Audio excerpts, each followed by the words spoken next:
La línea telefónica a nuestro querido camarada Hugo Osorio. Hugo, ¿qué me cuentas? ¿Qué tal, Ricardo? No, gracias a ti por tu tiempo y compartir todo el trabajo que hacen aquí con la audiencia de Radio WAP. Sí, es un espacio bien importante para nosotros.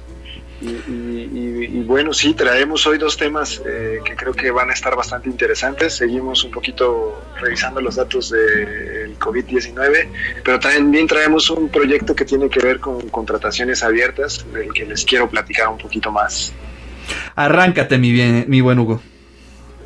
Bueno, sobre los datos de coronavirus, en la última semana han sido detectados 8.226 casos nuevos, de un total de 26.025 casos positivos. Ha habido 775 muertes en la última semana para un total de 2.507 muertes, esto al 5 de mayo. La entidad que más casos presenta sigue siendo la Ciudad de México con 8.158 casos. Después viene el Estado de México con 3.210 casos. Después vendría Baja California con 2.016 casos. Después ahí Tabasco y Sinaloa han estado intercambiando la cuarta posición. Actualmente en la cuarta posición está Tabasco con 1.264 casos, Sinaloa con 1.202. Abajo viene Quintana Roo con 944 y después de Quintana Roo viene Puebla con 893 casos confirmados de COVID-19 en el estado. Los casos positivos de coronavirus por rango de edad, bueno, estamos con 6.160 casos en el rango de edad de 41 a 50 años. Lo mismo, más bien le sigue el rango de edad de 31 a 40 años con un total de 5.761 casos. Entonces, más o menos ese es el panorama. Y en cuanto a los casos detectados de COVID-19 hospitalizados y los ambulatorios por comorbilidad, bueno, insuficiencia renal sigue siendo el caso que mayor porcentaje de hospitalizados presenta, es un 75%, en un total de 670 casos para 501 personas hospitalizadas con esta comorbilidad. Le sigue EPOC, que es la enfermedad pulmonar obstructiva crónica, con un 71% de casos hospitalizados. Después viene la diabetes, con un 66% de casos hospitalizados. En ese sentido, bueno, hay 4.885 casos que reportan tener la comorbilidad de diabetes y el 66% hospitalizado, que nos da 3.263 personas. Esas serían las tres principales que aparecen como hospitalizados por comorbilidad. Si nos vamos a porcentaje por rango de edad, encontraríamos, bueno, que diabetes se encuentra en el rango de 61 a 70 años con un 73% de los casos hospitalizados, es decir, 848 casos de 1.156, y después vendría hipertensión con un 68%, para un total de 1.336 casos, 915 hospitalizados.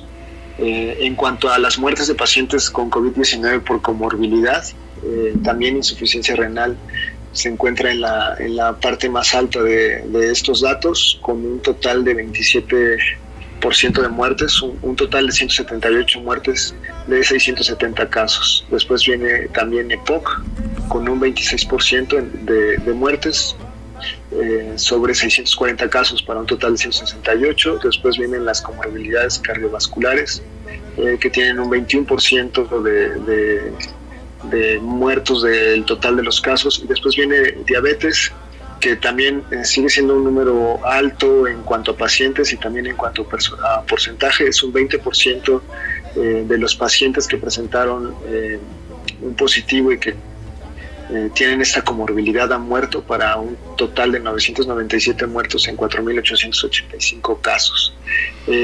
La semana pasada se registró la primera muerte en el rango de edad de 11 a 20 años. ¿En dónde se dio? La verdad es que no tengo el dato ahorita a la mano, pero es un porcentaje muy, muy pequeño el que representa. ¿Y sabes cuáles eran las características, Hugo? Sí, es la primera muerte de 342 casos sin comorbilidad. No tenía ningún tipo de comorbilidad, es decir, no tenía diabetes, ni EPOC, ni asma, ni inmunosupresión, ni hipertensión, ni alguna comorbilidad cardiovascular, obesidad, insuficiencia renal o tabaquismo. Sí, es el primer caso que se da desafortunadamente en este rango de edad y no tenía ninguna comorbilidad. Oye, es que es un caso bastante raro, Hugo. Digo, no está en el perfil que se resalta en las discusiones, en la comunicación, y tiene que ver con lo que de pronto vemos en los medios, ¿no? Es decir, vemos, por ejemplo, un caso como este menor que fallece, no tenía ninguna de estas características, y de pronto vemos también casos de personas mayores que superan la enfermedad. Eso te habla de que el factor del sistema inmune de las personas es un factor clave para enfrentar esta enfermedad. Sí, completamente. Eso es lo que nos han estado informando, que el sistema inmune más o menos tarda aproximadamente 21 días en generar la información necesaria para combatir esta enfermedad. En esos 21 días se determina, es el tiempo que le toma a tu sistema inmunológico para saber si va a poder con la enfermedad o no. La verdad es que hay un gráfico, más bien es una nota del País, que tiene una información muy detallada de esto, en la cual podemos ver cuántas copias genera el COVID-19 en el cuerpo humano en un día. Entonces en ese tiempo el cuerpo intenta combatir esto y básicamente son los 21 días para que el sistema inmunológico responda y nos curemos. Si el sistema inmunológico está sano, básicamente es un hecho que vamos a salir adelante. En verdad cuesta trabajo entender porque los patrones se rompen, Hugo. O sea, no hay un patrón claro de cómo se comporta esta enfermedad. No, y lo que habíamos estado mencionando en otros casos es lo mismo. Hay muy poca información, no sabemos exactamente. Creo que lo que sabemos ahorita de COVID-19 en un año nos va a dar como la luz exactamente de lo que está pasando. Algunos por eso también consideran que las medidas son exageradas, pero la verdad es que creo que, dado que no se conoce mucha información acerca de esta enfermedad, tienes de dos: estar del lado de los que no toman las precauciones necesarias, o estar del lado de los que toman las precauciones más que necesarias. Entonces, al no contar con información, creo que lo mejor es estar del lado de los que toman todas las precauciones necesarias. Se están realizando muchas investigaciones, se está liberando mucha información, pero la verdad es que hasta el momento hay muy poca información que pueda ser como confiable. Te digo, en la nota del País mencionan claramente que una de las cuestiones que ocurre es que se libera una sustancia que genera que los coágulos básicamente generen una inflamación. Entonces se esperaría que con esto el sistema inmunológico funcionara. En un ratito les comparto más la nota para que la vean y la puedan checar a fondo, y es lo que lleva a algunas personas a un estado de shock, porque si no responde el sistema inmunológico se sigue segregando esta sustancia que es la que termina ocasionando todo esto. Así es.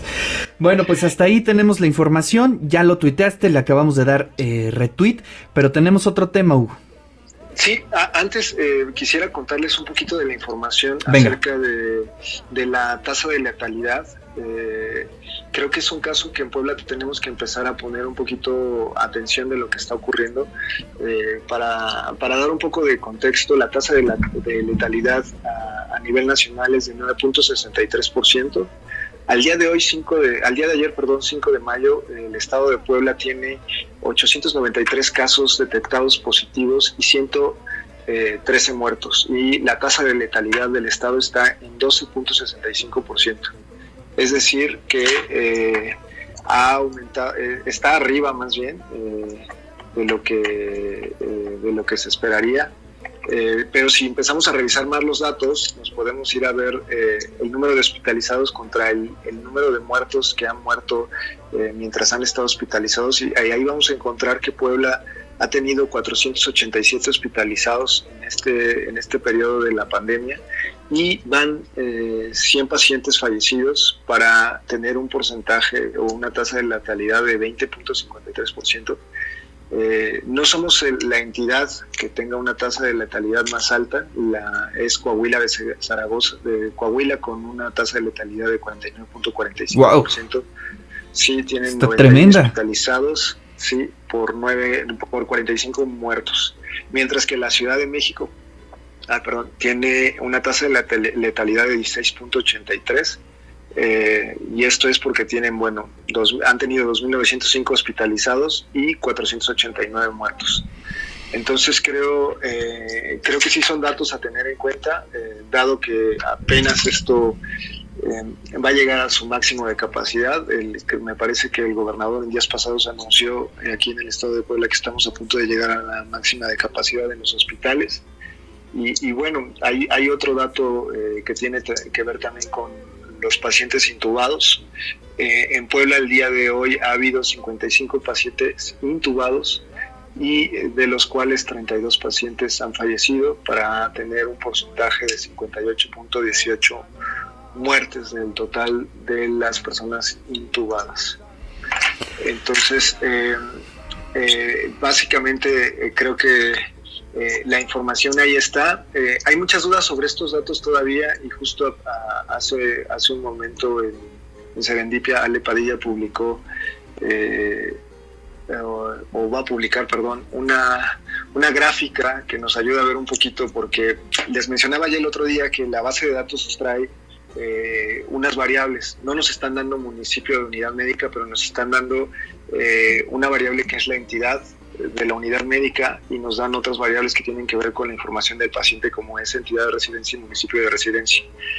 Mucha gente se pregunta qué está pasando con esos datos o por qué están dando esos datos, y la semana pasada te comentaba precisamente que lo que ocurre es que posiblemente una persona de San Martín es detectada con COVID-19 y decide ir a hospitalizarse a la Ciudad de México. Pues es decisión de cada quien, ¿no?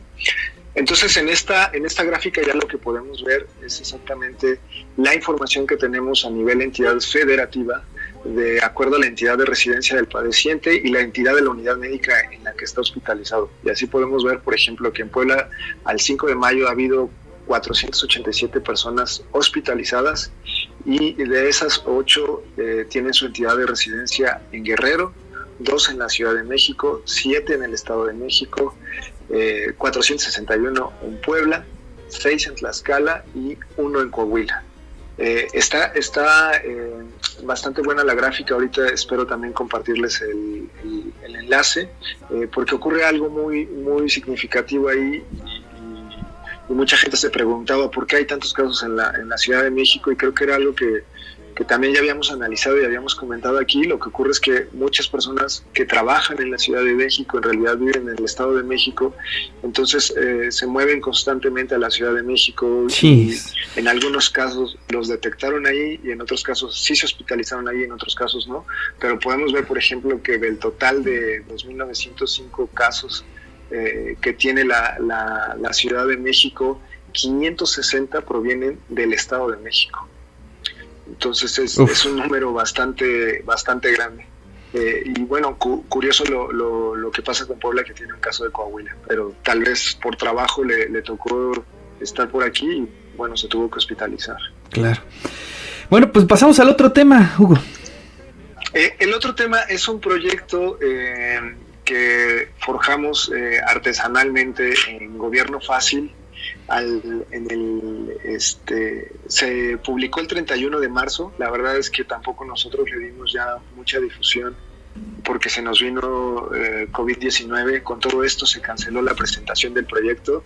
Iba a hacer una presentación con el gobernador de Nuevo León.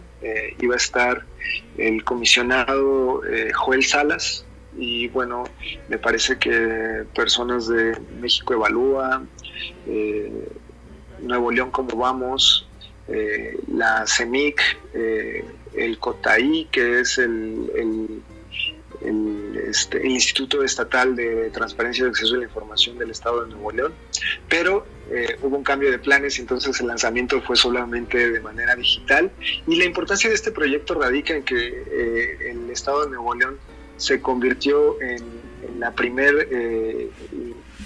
el primer publicador, la primera entidad a nivel mundial en implementar el estándar de contrataciones abiertas y el estándar de infraestructura abierta. ¿Por qué es importante esto?